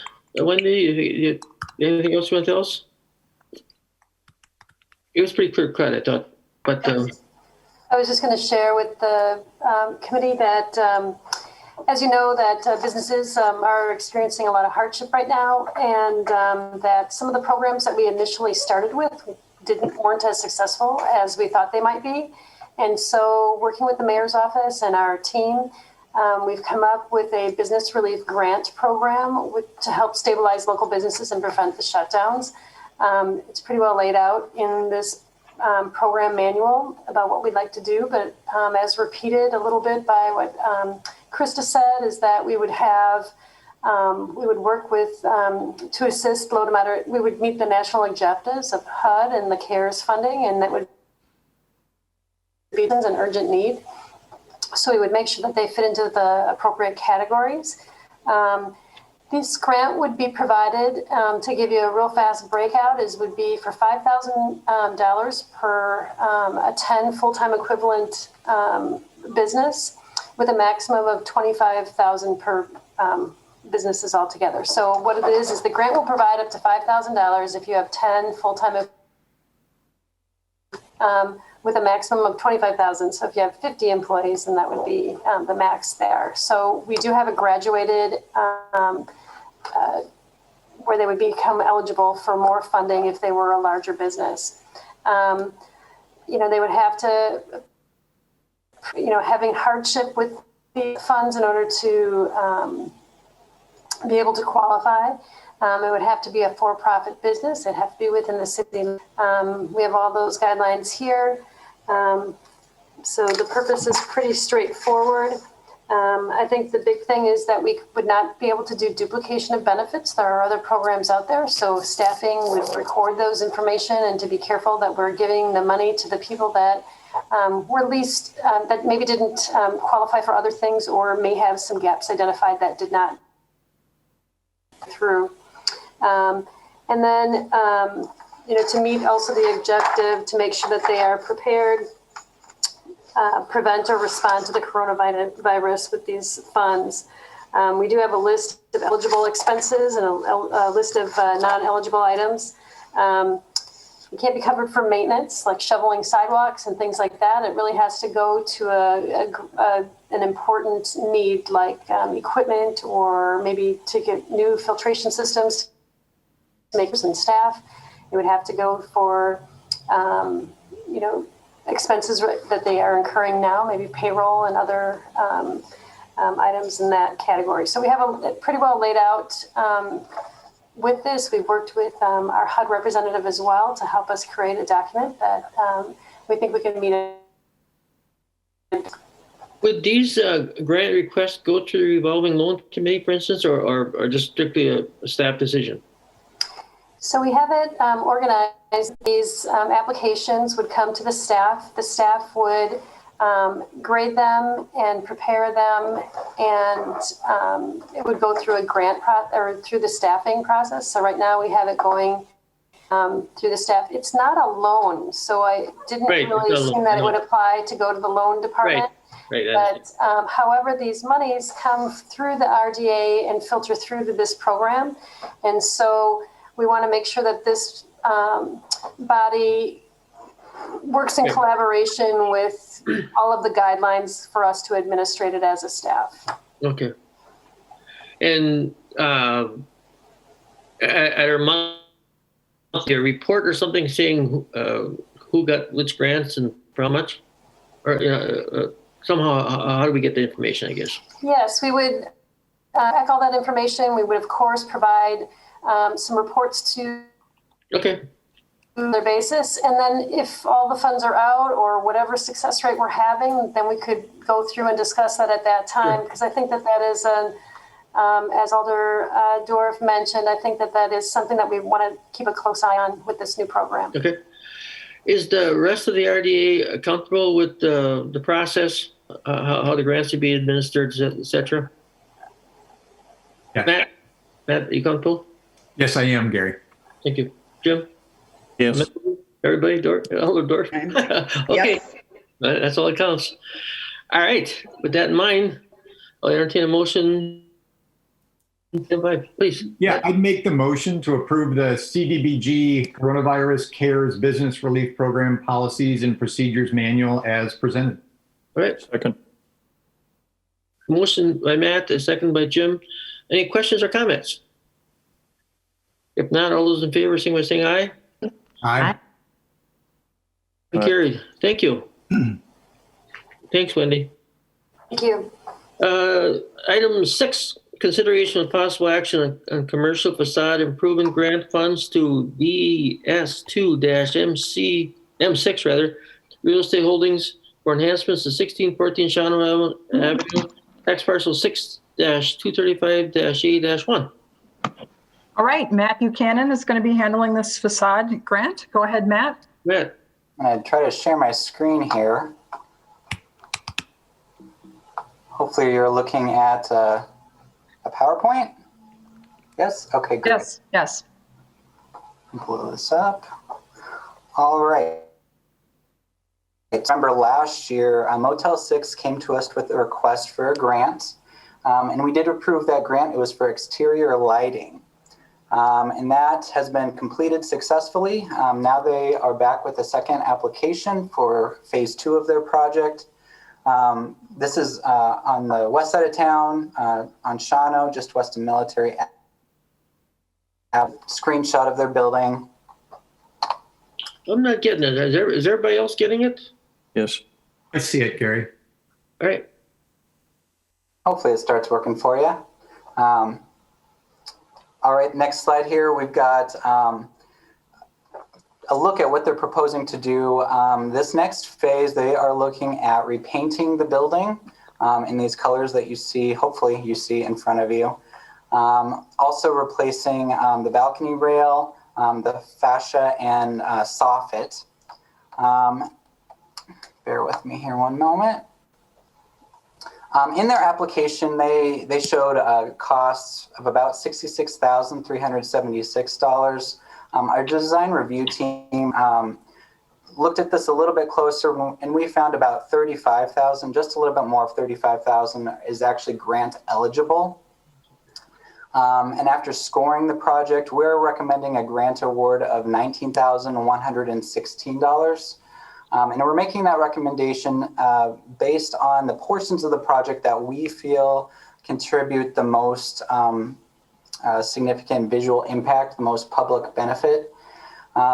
The soffit and the fascia improvements, the worthwhile improvements, they don't really contribute a huge visual impact to the public. And because we only have so many grant dollars for this year, we've got about $50,000 for this fiscal year. We are recommending $19,116 just to go toward the paint. I believe Deepak with Motel 6 is on the call, and I think he was hoping to speak to you to request a higher grant amount, but staff is going to make that $19,116. So if you've got any questions for me, I'd be happy to answer. If you'd like to open the floor and speak to him, of course, you can do that. I'll leave it up to you. For whatever reason, my Zoom meeting screen is frozen. But I can hear everybody. That's fine. Yeah, I'm not sure what button I got to push. Where the grandkids we need them, huh? Anyway, it's teasing. So I'm froze, but it's okay. I can hear everybody. I'm not sure we need to open the meeting, but if you want to, we can. I think we should open the meeting. I think Deepak is here and he's been waiting on the call. So I'd like to give him the opportunity to speak. I'll second that motion, Matt. Okay, motion by Matt, second by Olador to open the meeting. So, aye? Aye. Aye. We are open, please. First of all, good afternoon to everybody. And Matt, I appreciate your concern over here, and thank you for the opportunity to present our case. I hope everybody can hear us, first of all. Mm-hmm. Yes. All right. Yes. Just to give us a background to everybody, we took ownership of the property last year in 2019, January, and it's been a good roller coaster, I would say, not a bad roller coaster. 2019 was a good phase for us. 2020, just because of the COVID, the financials are a little bit on the lower side. But one of the grants were approved last year. We appreciate the city in working with us. And the light project has taken a really good turn.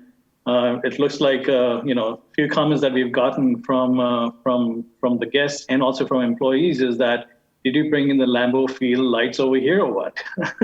So all the LEDs and all the lights are exterior lights that have been inputted on the building. That brings in a great impact to the location.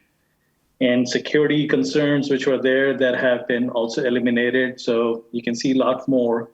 And we really appreciate city helping us with the grant. This year, the total project cost that we are estimating, including the labor, could be close to $75,000 to $80,000. It could be a little bit on the higher side, could be close to $90,000.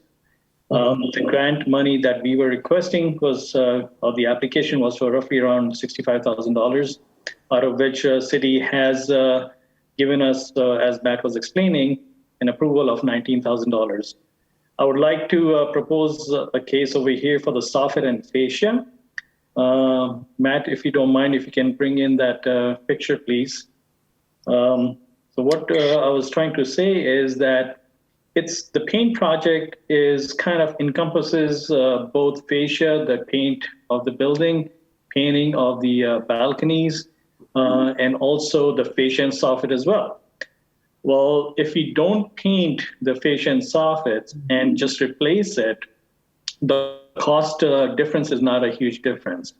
So in my cost of the paint of the building, the balcony, and all the other items, the doors, door jambs, all that area, the cost would be close to $19,000 that Matt had proposed. However, if we replace the soffit and fascia, the cost is close to $15,000. That is not part of the $19,000.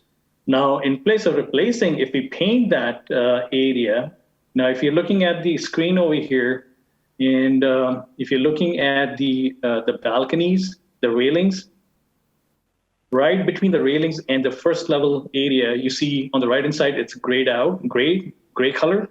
And towards the left is all kind of cream or white color. So that's the fascia and the soffit that we're talking about.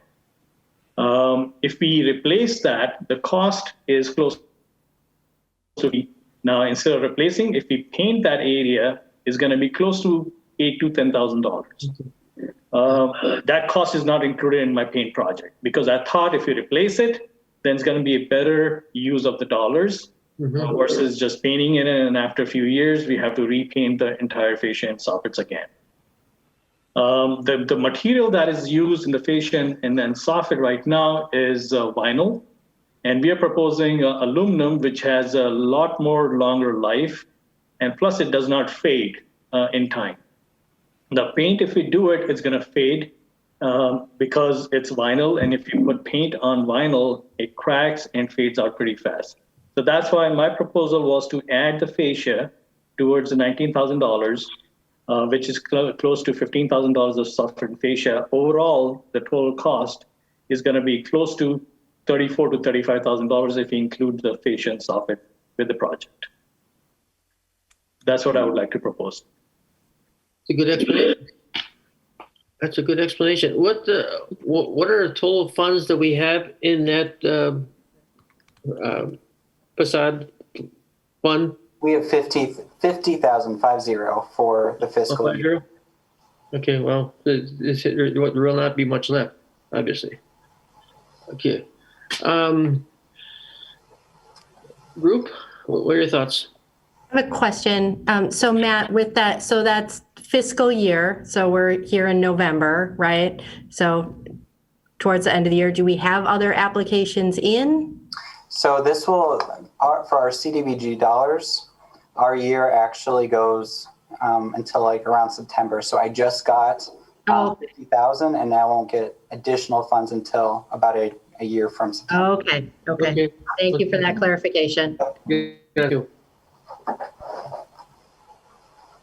Any other questions? I have a question. So do we usually run through the whole 50,000 or the amount that we get each year, Matt? Just about. This past year, we did have a project fall through, so we had a little bit of leftover, but it did get allocated to projects. So usually there's always projects available to spend the 50,000, if not all within 1 year, within shortly thereafter, within that next year. So we're proposing, was it 19,000? That's what I'm recommending. Yeah, recommending. I mean, and that's really a significant chunk if we only have 50,000 for the whole. I mean, I feel for you, Mr. I don't know how to say your last name, Agenwal, but I do. But I also feel like, wow, it's almost half of what we have.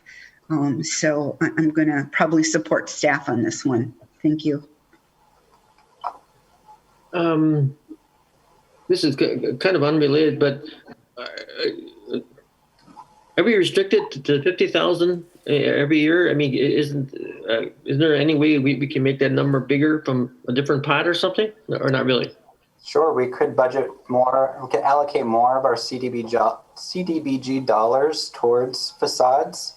50 is just what RDA has allocated. Right. Yeah, I know. Okay, so we do have that option. Yes. But that's not the question at this precise moment, but we do have that option. Okay. Other questions or comments? Otherwise, we'll go back to regular business. Maybe just one more comment, and it's half problem solving and, just maybe splitting it down the middle. And I don't know if that would work. for Mr. Agarwal, but I think the incremental amount you said to, redo the soffit and fascia was about 15,000. The recommendation here is 19 to do the painting. If we did something like go to 26.5, from that, would that work for you? Would that work okay for us, the city? I thought your that's really, really good. I understand what you're saying. Hey, replace the aluminum material, make it last longer. I'm just sitting here saying maybe it's not either party gets everything they were looking for, but we go down the middle. I like that. Mr. Schuler, no, I appreciate that concern and comment. I really appreciate that. And yes, we can work around with that amount of money.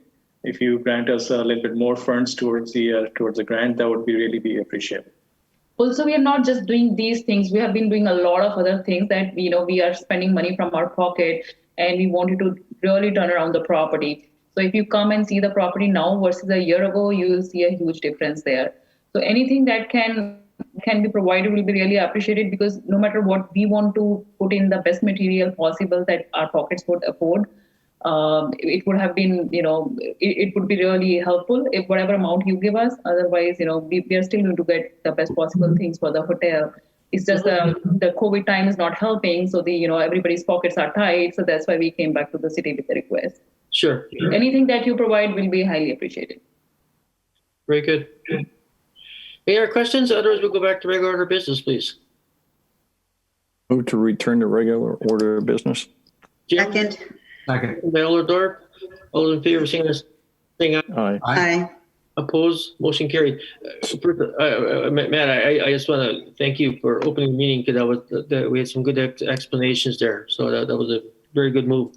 So was that a motion?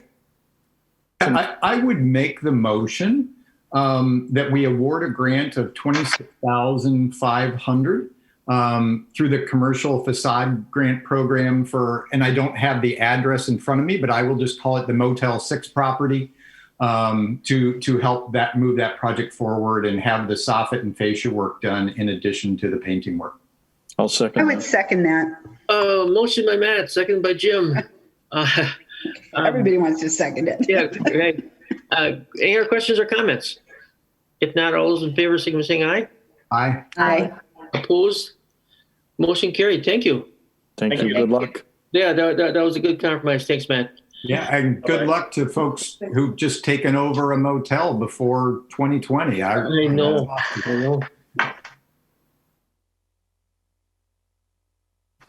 Thank you so much. Excellent. Good luck. Number 7, consideration of possible action to fund a city holiday lights in the parks program using neighborhood enhancement funds. Cheryl, I'm thinking? Time to lighten the meeting up a little bit, right? Yes, absolutely. James Anderson, I see your name there. If you want to jump into this meeting, you've been so patient up to this point. So, James approached our department and said, hey, you know what? It's 100 years of parks. Why don't we do something during the holiday season to get people out of their houses so they can walk around the neighborhood or drive around, look at lights. Our staff can actually install all the lights, but can we come up with some money to actually buy the lights and the equipment for this stuff? And I said, hey, as a matter of fact, we do have some beautification dollars in our neighborhood enhancement funds that could fund this project. You see the fiscal impact, our rough estimate on what we want to do is about $16,000. I've asked for up to 20 of enhancement because it's the first year of this program. And we're not sure exactly how much we want to spend and what we want to do, other than really light a park up really cool. So we're starting with St. James because it's 100 years of parks and that's one of the oldest parks. And the Astor Neighborhood Association has agreed to partner with the city and doing maybe hot cocoa nights or something to that effect. And then next year we'll move this to a different park and a different neighborhood association. So it'll be kind of a traveling light show. Mm-hmm. And James, have I forgotten anything? I think you did a good job describing that. I think that the neat part about all this is the fact that we will use probably for the next, most of these lighting, we're going to buy commercial grade. It's going to be very well done. So we'll use it in parks for the next probably at least 8 to 10 years. So we'll actually work with neighborhood associations and different park neighborhoods to find out, next year who's going to be the recipients of the neat light show that goes in their neighborhood and work with them. And hopefully by next year, we have a little more opportunity to have some events and bring people together to really enjoy the light show a little bit more. This year, we'll, keep it safe with what's going on and do some things to bring people in the park. But I think going forward, it'll be something that we can enjoy for the next decade. We're also going to try to reach out to partners, that can maybe make some donations to this program every year, because this is kind of a fun thing, I think, to donate to. So that's the pitch. It's a neat idea, Cheryl. And is there any chance if we approve this, James will put on a Santa outfit? And I think the odds are pretty good on that, quite frankly. But I'd like him to be an elf. Okay. Whatever you put as a contingent upon this approval, I guess I'll have to do. I mean, it's not a great cause. Yeah, this is, I just have to say, I was literally just having a conversation with a coworker today who has young kids, and I have teenagers, and we were both talking about how getting in the car and driving around and they were going around looking at, Halloween decorations, just again, to get out of the house and do things, but Christmas lights. So I think this is a great opportunity to, like you said, lighten things up. Sounds like a motion.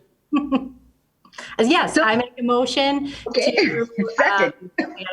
Let's see, what's my motion? What do we got? Up to $20,000 to approve up to $20,000 of neighborhood enhancement beautification funds for the city holiday lights in the park program.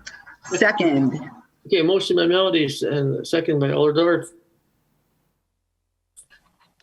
If not, all those in favor, signify by saying aye. Aye. Opposed? Motion carried. I'm still froze, by the way. My screen is froze, but we're doing fine. Number 8, consideration of possible action to approve a temporary limited easement, TLE, for tax parcel 4-181 to accommodate the installation of a lift station. So this is just Public Works is working on installing a lift station to help alleviate flooding in the shipyard area. They don't need to actually install it on the Redevelopment Authority land. They just need access to the land to store equipment and supplies. Okay. So I would recommend approving the TLE for tax parcel 4-181. Move to approve. Second. Wait, was that Jim? Yep. Okay, and second, who was second? Olderdorf. Okay, Olderdorf. Thank you, Olderdorf. Questions or comments? If not, all those in favor signify by saying aye. Aye. Aye. Opposed, motion carried. All right, number 9, consideration of possible action to reallocation of $85,525.36 for the Historic Preservation Revolving Loan Fund to the CDBG eligible area acquisition funding. That's Krista. Krista. Okay, so a couple years ago, 3 years ago, I believe. We're coming up on 4 right now. We put $300,000 into a historic preservation account for the building located at 227 East Walnut and 109 North Adams Street. We do some rehab to the property, but we are running up against a timeliness issue with this project. We have to have the project completed within 4 years. And we have come to a point where we won't be doing any more rehab to that property. So at this point, we would like to read into a different budget line item for acquisitions to buy different properties within the city of Green Bay. Okay. Questions?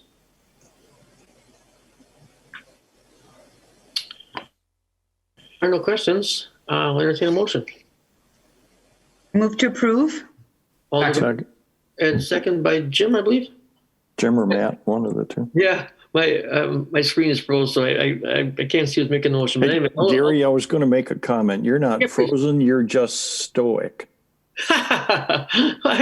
It's whatever. I can't see you guys right now, but we're doing fine. Olderdorf and made the motion. A second by Jim. Questions or comments? If not, all in favor, sing by saying aye. Aye. Aye. Opposed? Motion carried. Excellent. We're all the way up to number 10 here already.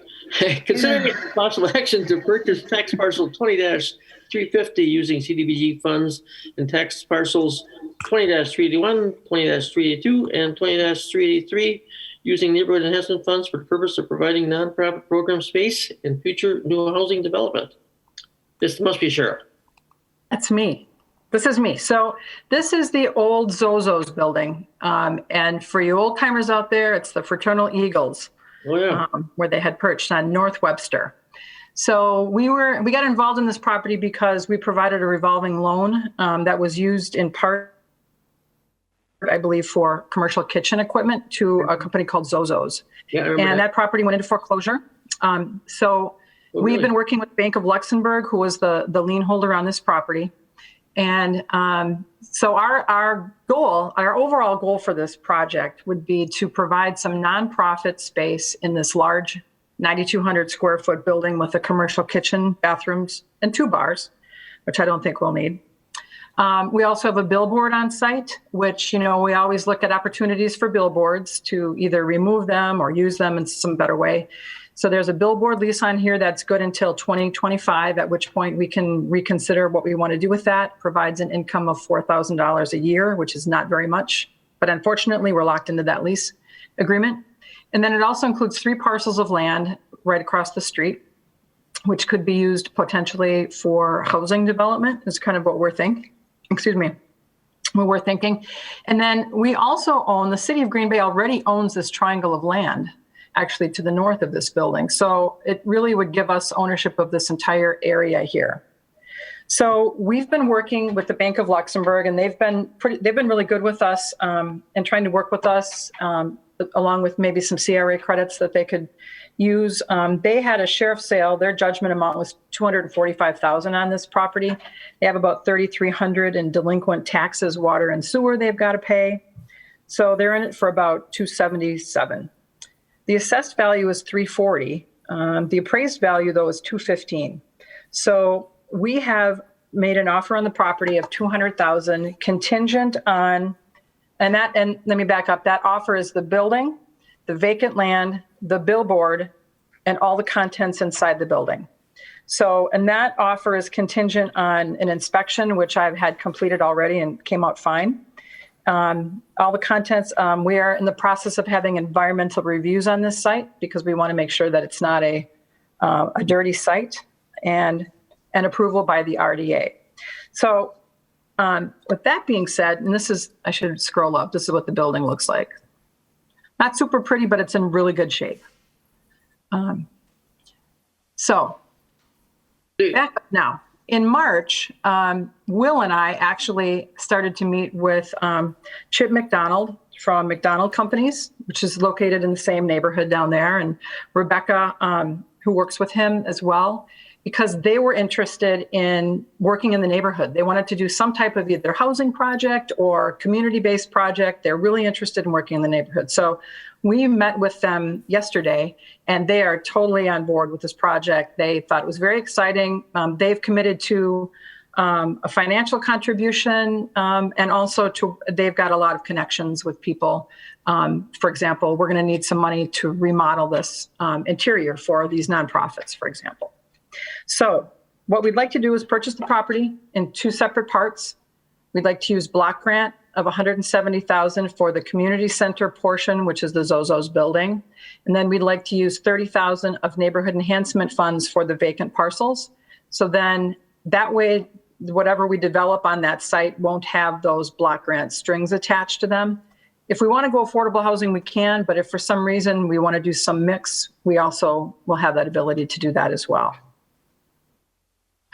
Will, did I miss anything? We think this is a great project. We've had interest. I know the mayor has had calls, and we've had calls from nonprofits that are seeking out space right now. Okay.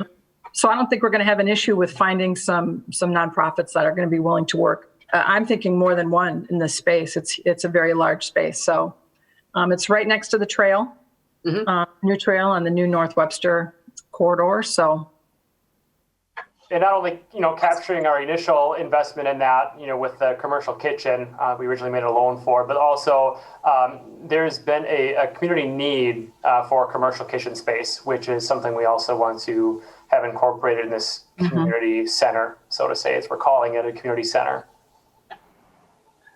With that in mind, what type of hit did we take for the revolving loan? $41,620. Okay, I remember when we approved it. Okay. Anyway, sound like a neat project. What does everybody else think? So community kitchens. So NWTC has, for some time now in Niagara, have operated a community kitchen out of the old, I think it was a grade school. So if you're looking for some experience on how things have gone, they've gone through the years and changed, maybe some council. I think what's going to happen, correct me if I'm wrong, Cheryl, part of this process will be putting an RFP together, because more than likely the city's not going to be managing the community center. We're going to be looking for a qualified candidate to do that. That makes sense. Other questions or comments? If not, I entertain a motion one way or another. I think it's a neat project. I put forth the motion, Gary, to acquire, this property using CDBG funds and neighborhood enhancement funds, as made in the recommendation. Second from Alderdorf. Okay, motion by Matt, second by Alderdorf. Any other questions or comments? I want to make sure as well as the contingencies on the offer. Oh, yes. Because the environmental reviews, the inspection, so. Yes. Yep. Any other questions or comments? If not, all those in favor, signify by saying aye. Aye. Aye. Opposed? Motion carried. You guys look great frozen in time here, but anyway, luckily we the audio's still working. But anyway. That way, Gary, we don't age. Very good. Informational.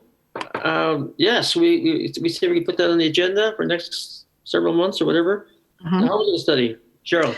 So we've broken out, remember we had 23 executive summary items that were in the front of that study. Yep. We've broken those out and assigned those to our internal teams. We're going to hit them all with, you take good ideas and you hit them with bat. We're going to do that with these ideas to make sure that we're not already doing them, if we need to do them, and how we would do them. So the teams are working on that. We want to work on, as Alder Johnson stated before, we want to get that comprehensive housing strategy, including the funding, on how we can come up with the funding, which we will incorporate the affordable housing into that as well. So we've also put the website, we've distributed the housing study, we put it on the website, we're sending it out to our partners. So we've done that. And then our goal is, our goal, I can't give you a date. I have to be honest with you. I'm hoping we get a director soon. Once we do that, things might lighten up with workload, but I'm hoping by early next year, we can have this strategy together with how we want to go forward with housing. It's not like we're stopping doing housing work. You've seen today, we brought 2 projects forward. So, but it'd be nice to be able to define where we can concentrate our efforts on. So that's what we're doing. Two jobs forever. Is that what you're saying also? Anyway, you're doing a great job, Cheryl. Really appreciate it. Thank you. Good. That's a good update. It's a real good update. Any questions in regard to the housing study? I personally reviewed the financial report and check register. I don't have any questions on that. Does anybody else have? If not, we'll hear the director and project updates. So we continue to work with Merge and Gorman. In fact, I think we may need a special RDA meeting in November. I've heard potentially from Merge to move forward. So those projects are still in the hopper going forward, which is good. Good. So we're finishing up working with all of the TID work we did through the last 3 or 4 months. We're getting all of our paperwork and getting all of our TID work done in that way. And then we continue to search for a new director for the department. I think we may have one more second interview. So depending if that doesn't pan out, we'll probably go back out. So Okay. you might be stuck with me for a while, Gary. All right. No, you're doing great. You're a joy to work with. In Ken's position, that's also open right now? You intend to fill it, the real estate position? Yeah, yes, we do. We've actually, I don't know if it's just like, stars coming together, but I think we've had to fill 7 positions in the department in the past few months. Wow. Ken's is one of them. So we've got interviews scheduled, I think, for that one the first week of December. So we are moving forward on that. But I think that was one that we were going to hold for a while to help with the budget this year. Okay. So that's why we're kind of going to hopefully hire sometime in December. Very good. Any questions for Cheryl or the team? Or Mr. Mayor? Maybe Mr. Mayor is still on. Any questions from RDA in regard to Cheryl or staff? If not, I'll entertain a motion to adjourn. Move to adjourn. Alderdorf. Second by Melody. I can just tell. Right, Melody? You still Certainly. Yes, I will sign that. All right. All those in favor, signify by saying aye. Aye. Aye. Aye. We are adjourned. Next Thank meeting you. is December 8th, unless we have a special meeting, as Cheryl mentioned. Correct.